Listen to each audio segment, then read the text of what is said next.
Hi friends, ఇప్పుడు మీకు నేను ఒక క్వశ్చన్ లాంటిదే, క్వశ్చన్ కాదు, ఒక ఏదోలండి చెప్పాలి అని అయితే వచ్చాను ఫ్రెండ్స్. కానీ ఎవరి గురించి అయితే కాదు, నాకేదో మనసులో అనిపించింది, దాని గురించి చెప్తున్నాను. ఏంటంటే, ఒక ఊర్లో ఒక వేశ్య ఉందన్నమాట. ఒక వేశ్య, అట్లానే ఒక పంతులు గారు, ఒక ఋషి ఉన్నాడు అనమాట. వేశ్య ఇల్లు ఎదురు, ఋషి ఇల్లు ఎదురు అనమాట. ఇద్దరు ఎదురెదురు ఉంటారనమాట. అయితే ఋషి గారేమో రోజు వరండాలో కూర్చొని ధ్యానం చేసుకుంటుంటారు ఋషి గారు. అయితే ఈ వేశ్య పని అనేది మీకు ఇంకా తెలుసు కదండి. అట్లానే వేశ్య అనేది అట్లా పని చేస్తుంటది అనమాట. డైలీ తను ఇంటికి వస్తూ పోతూ, అంటే కస్టమర్లు అనొచ్చు, వస్తూ పోతూ ఉంటారనమాట. అయితే డైలీ ఎంతమంది వస్తున్నారు అనేది ఈ ఋషి గారు అనేవాళ్ళు అన్ని లెక్క పెట్టుకుంటా ఉన్నాడు అనమాట. ఒక రాళ్ళు తెచ్చేసి కంకరాళ్ళు లాంటి తీసుకొచ్చి అక్కడ పెట్టేసి, ఆ ఋషిగా తను ఆ వేసి వాళ్ళ ఇంటికి ఎంతమంది వస్తున్నారో ఎంతమంది పోతున్నారో అనేది ఈ ఋషి గారు అనేది రోజు ఒక రాయి చొప్పున వాళ్ళ ఇంటికి డైలీ ఇద్దరు వస్తే ఇద్దరు, ముగ్గురు వస్తే ముగ్గురు, అట్లా లెక్కేసుకుంటా ఈ రాళ్ళన్నీ ఒక కుప్ప పేర్చుకున్నారనమాట. కుప్ప అయితే పేర్చుకున్నాడు అనమాట ఈ ఋషి గారు. ధ్యానం మానేసి తను ఏం చేస్తుందా అనేది డైలీ తన ఇంటికి ఎంతమంది వస్తున్నారో ఎంతమంది పోతున్నారో అనేది డైలీ ఒక రాయి అక్కడ పోగు చేసుకుంటూ రోజు ఆమెను తిట్టుకుంటూ ఇది చేస్తున్నాడు అనమాట.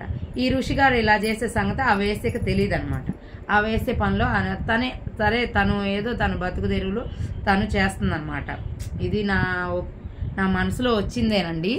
ఇదైతే ఎవరిని ఉద్దేశించి కాదు, మీరైతే ఏమి బాధపడద్దు, ఏమి అనుకోవద్దు. ఎవరైనా మమ్మల్ని ఏమో అని మాత్రం ఎవరు ఏమి అనుకోవద్దు. తను మాత్రం తన పని తను చేసుకుంటారు. ఆ వేసే పని అంటే తను కస్టమర్స్ ఎవరో తనకు వస్తున్నారు పోతున్నారు, తన పని ఏందో తను చేసుకుంటుంది. ఈ ఋషి గారు ధ్యానం ఆపేసి డైలీ తన ఇంటికి ఎంతమంది వస్తున్నారో ఎంతమంది పోతున్నారో అనేది రాళ్లతోటి లెక్కేసుకున్నారు. అట్లా పోంగా సంవత్సరాలు గడవంగా ఇద్దరు ఒకరోజు ఒకే రోజు చనిపోయారు అనమాట. ఇంటికి ఎదురు ఉన్నా కానీ ఒకే రోజు ఇద్దరు చనిపోయారు. ఇద్దరు చనిపోతే నేరుగా వేసి అనే ఆమె స్వర్గానికి వెళ్ళిపోయిందంట. స్వర్గానికి వెళ్ళిపోయింది. ఈ ఋషి గారు మాత్రం నరకానికి వెళ్తున్నాడంట.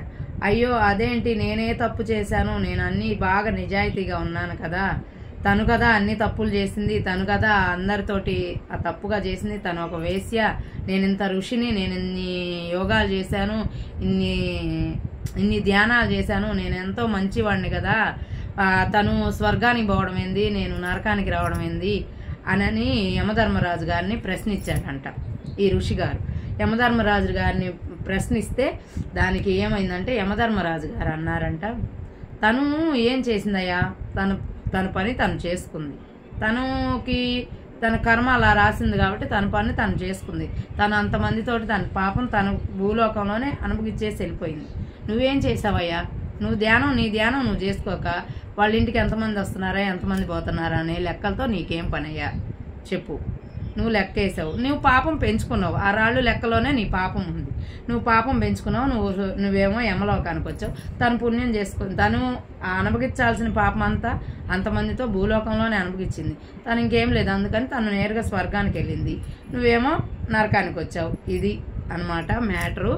దీన్ని ఎవరు తప్పుగా అనుకోవద్దు, నాకేదో మైండ్లో తోచింది నేను చెప్పాను. నచ్చితే లైక్ చేయండి, షేర్ చేయండి, ఫాలో అవ్వండి. ఛానల్ ఫస్ట్ టైం ఎవరైనా చూస్తే ఛానల్ సబ్స్క్రైబ్ చేసుకోండి. Okay, bye.